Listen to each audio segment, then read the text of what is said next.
Awesome. Let's get started on part 2 of this activity.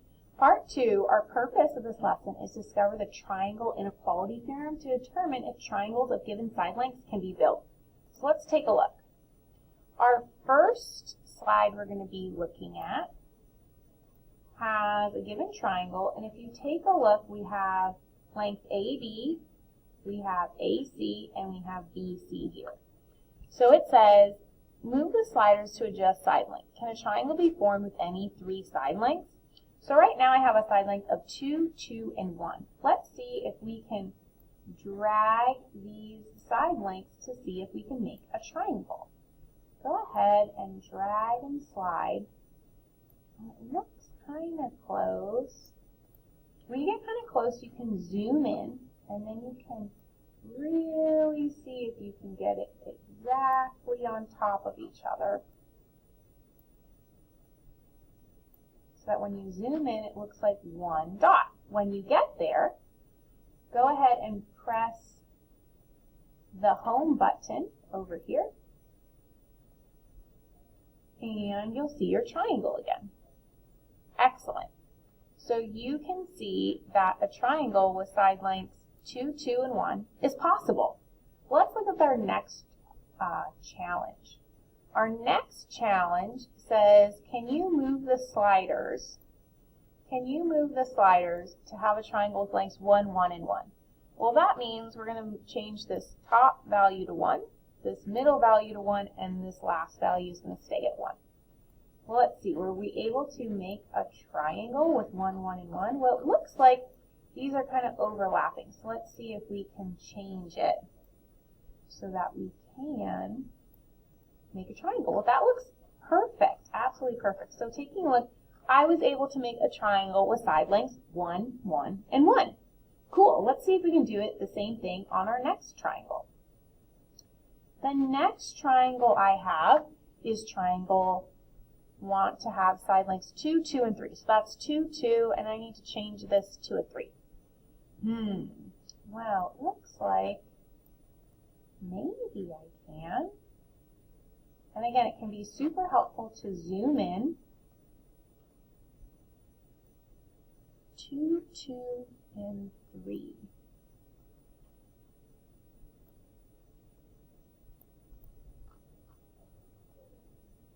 Just play around with it a while. See if we can get it.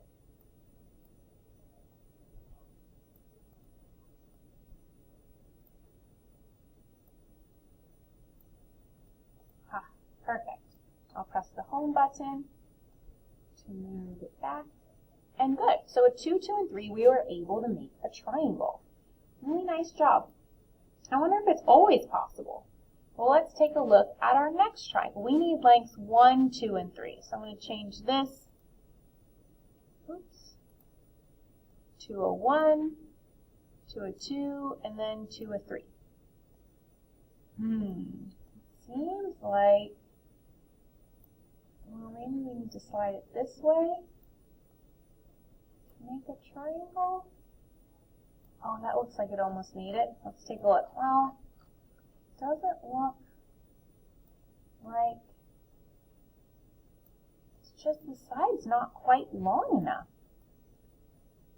Even if, nope. Oh, is that it? No, but still not quite there. It looks like they're actually intersecting these sides. So is it possible to make a triangle with side lengths 1, 2, and 3? It's actually not. It's impossible. It's impossible. So I want to take you to join me on slide 10. What we're going to be looking at is we're going to use the triangles we've made on these previous slides to make a conjecture. A conjecture is kind of like a rule or an axiom. So we're going to say, what do we notice? So what we're going to be looking at is what do we notice the relationship between the sum or the total of the shortest and the medium side lengths compared to the longest. So if we look at our orange triangle here, if we're going to take the sum of our shortest and medium side lengths, that's going to be 3 plus 2. So what is 3 plus 2? Well, 3 plus 2 it's 5. And how does that compare to our longest side length? Well, it's bigger. Let's take a look at our purple triangle. If we take a look at our purple triangle, we notice our shortest and our mediumest side is 4 and 5. And if we add those together, you get 9. How does 9 compare to 7? Well, 9's greater than 7. Let's take a look at our blue triangle. Looking at our blue triangle, well, they're all the same. So let's just call these the smallest and the mediumest. 1 plus 1 is 2. How does 2 compare to 1? Again, it's bigger. Well, let's look at our last triangle. Let's see if that holds true also. Looking at my green triangle, the shortest and the mediumest side are 2 and 2, which add to be 4, which is greater than our biggest side, which is 3. So what do you notice about the relationship between the sum total, the shortest and medium sides of the triangle, compared to the longest length? The sum of the smallest and the medium side lengths is always greater than the length of the longest side. And this is true for every single triangle, and it's called the triangle inequality theorem. Excellent. Let's move on to slide 11, please. Taking a look at slide 11, we're going to take a moment to copy this into our notebooks and fill it in. So in our notebook, we're going to write the triangle inequality theorem.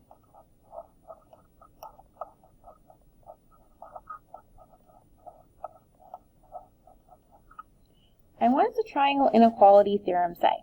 The triangle inequality theorem says, in a triangle with side lengths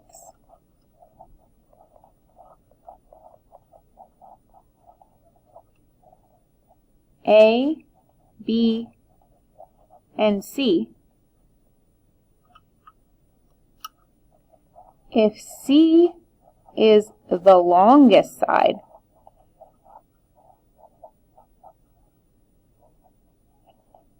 this will always hold true. So let's draw a picture of what that looks like. So here's triangle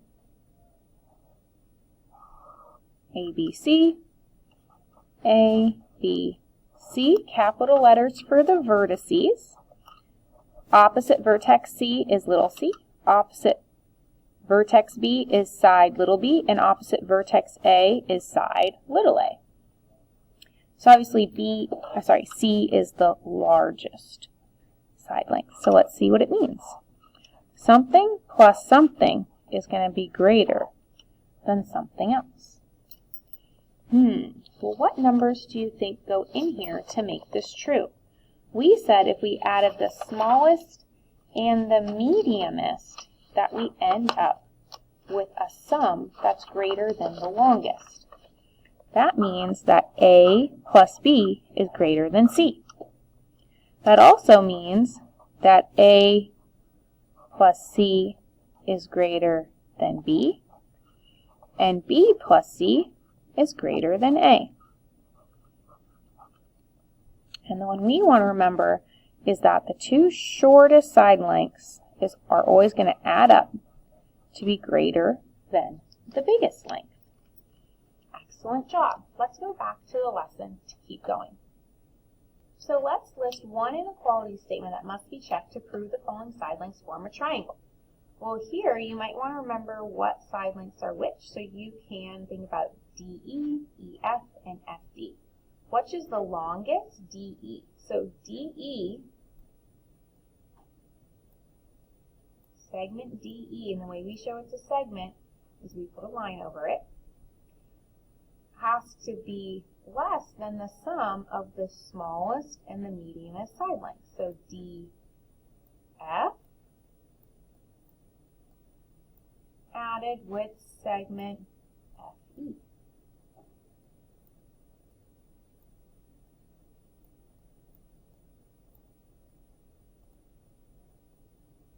it's a little messier, a little harder to write on this mouse. FE. Okay, then let's replace this with numbers. Okay, 4 is the longest side length, so that goes over here. And then we're going to add the shortest and the medianest. 2 plus 3 has to be greater than 4. It is, and we made a triangle with those side lengths. Excellent. Let's take a look at slide 13. So it says, determine if it is possible to form a triangle with the given side lengths. Remember, A plus B has to be greater than C. So we'll write that there just so we can remember it as we're working on these problems. So triangle 1 says 3, 4, and 8. Is this going to be a triangle? Well, let's think about this. We can show our work in our notebook or on our sketch pad. So if we look at number 1, the smallest is 3, the mediumest is 4, and that has to be greater than 8 for this to make a triangle, or else it won't work like some of our other examples we saw. What's 3 plus 4? 7. Is 7 greater than 8? No, it's not. So this is no. Why not? 7 is less than 8. And if you wanted to use the less than symbol or squishy out, you could also do that. Why? 7 is less than 8. So let's take a look at number 2 together. Number 2, taking a look at 2, well, 18 is the biggest, and then we're going to hopefully know that we have the smallest and the mediumest added together needs to be bigger than the biggest side. So let's take a look. 12 plus 16 are the other two, and 12 plus 16 gets me 28. Is 28 greater than 18? Yes. So can we make a triangle with this? Yes. And how come? 28 is greater than 18. Fabulous. I'd like you to finish 3, 4, 5, and 6 with your groups. I'm going to give you 3 minutes to finish 3, 4, 5, and 6. We're going to go over that. Thank you for pausing the video for 3 minutes. Excellent. Let's see how we did. Triangle 3, yes, 35 is greater than 25. Triangle 4, remember the first thing you want to do is identify the largest side and add the other two. 7 plus 8 is 15, and 15 is greater than 9, so yes, this can also create a triangle. Number 5, don't get worried about those fractions. First, just identify the largest one, and notice, yes, this can make a triangle because 16 is greater than 15 and a half. And our last triangle, yes, 9 is greater than 6 and 2/3. Fabulous. Let's take a look at slide 14. These directions say determine the least possible measure of the third side of the triangle. So remember, our triangle inequality theorem says A plus B has to be greater than C. What's the least possible side? A. So we're always trying to find A here. So let's do number 1 together. Remember, we're trying to find A. So A plus, well, let's look at what we have for triangle 1. We have 12 and 15. Obviously, 15 is my C value, and 12 is my B value. To solve this inequality, I'm going to subtract 12 from both sides, and A has to be greater than 3. So if A is greater than 3, could 3 be a possible side length? No, 3 is not greater than 3. So one possible side length is 4, 5, and then 6. Go ahead and figure out the 3 more possible side lengths for the other triangles listed, and make sure that you're solving for A in your triangle inequality theorem. Please start the next video to check our answers.